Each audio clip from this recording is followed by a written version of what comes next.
സർക്കാരും ഗവർണറും തമ്മിലുള്ള വിഷയങ്ങൾക്ക് താൽക്കാലികമായി പരിഹാരമായെങ്കിലും അത് കേരളത്തിലെ മുഴുവൻ പൊതുസമൂഹത്തെ അപഹാസ്യരാക്കുന്ന ഒരു തലത്തിലാണ് നിൽക്കുന്നതെന്ന് ഒരു വിലയിരുത്തലാണ് KSUവിനുള്ളത്.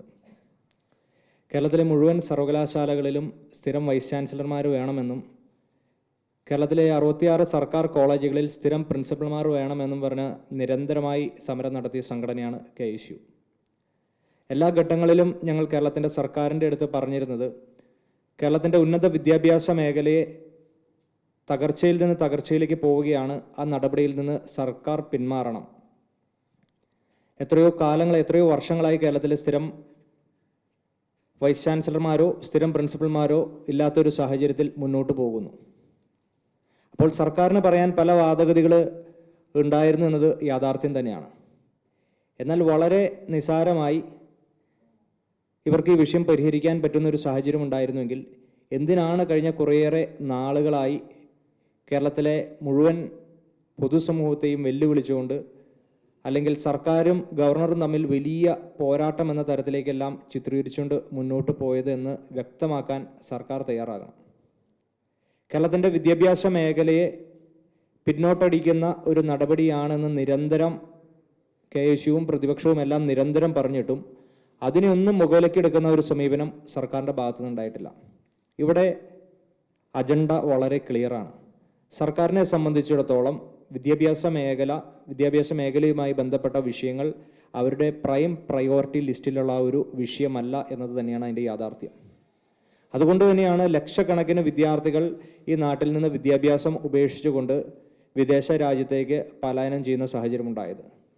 നിരന്തരം ഈ സ്റ്റുഡൻറ് മൈഗ്രേഷൻ ഉൾപ്പെടെയുള്ള വിഷയങ്ങൾ സർക്കാരിൻ്റെ ശ്രദ്ധയിൽ പെടുത്തുമ്പോഴും അതിലൊന്നും ക്രിയാത്മകമായിട്ടുള്ള ഇടപെടലുകൾ നടത്താൻ സർക്കാരിന് സാധിക്കുന്നില്ല, അല്ലെങ്കിൽ സർക്കാർ ശ്രമിച്ചിട്ടില്ല.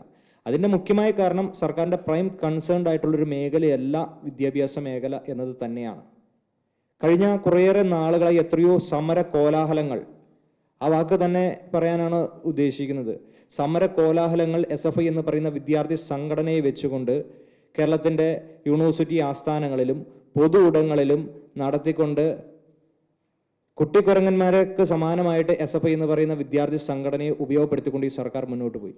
അത് ഏതെല്ലാം ഘട്ടങ്ങളിലാണ് SFI സമരവുമായി കടന്നു വരുന്നത് എന്ന് നമ്മൾ പരിശോധിച്ചാൽ സർക്കാർ വലിയ പ്രതിസന്ധിയിലാകുന്ന ഘട്ടത്തിൽ, സർക്കാർ വലിയ പ്രതിരോധത്തിലാകുന്ന ഘട്ടത്തിൽ, ആ സർക്കാരിൻ്റെ ക്ഷീണം മാറ്റുന്ന ദൗത്യം ഏറ്റെടുക്കുന്ന നാടകത്തിലെ നടന്മാരുടെയും നടിമാരുടെയും റോളായിരുന്നു SFI കഴിഞ്ഞ കുറേയേറെ നാളുകളായി ചെയ്തുകൊണ്ടിരുന്നത്. അത് ഞങ്ങൾ നിരന്തരം പറഞ്ഞുകൊണ്ടിരിക്കുന്ന ഒരു വസ്തുതയാണ്, ഒരു കാര്യമാണ്.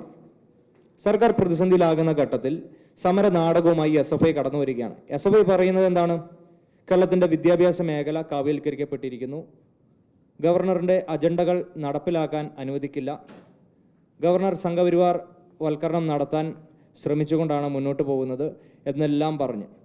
ഞാൻ ചോദിക്കട്ടെ, ഈ അടുത്ത കാലത്ത് തന്നെ സിസ തോമസുമായി ബന്ധപ്പെട്ട് സാങ്കേതിക സർവകലാശാല വൈസ് ചാൻസലർ ആയി അദ്ദേഹം ചുമതലയെടുക്കുന്ന ഘട്ടത്തിലെല്ലാം സമരവുമായിട്ട് അവിടെ കടന്നു എന്ന് SFI കടന്നു ചെന്നു. SFIക്ക് ആ നയത്തിൽ നിന്ന് SFI അവർ പിന്മാറിയോ? അല്ലെങ്കിൽ ആ നിലപാടുമായി തന്നെയാണോ SFI ഇപ്പം നിൽക്കുന്നത് എന്ന് പറയാൻ അവർ തയ്യാറാകണമെന്ന് KSU പറയുകയാണ്.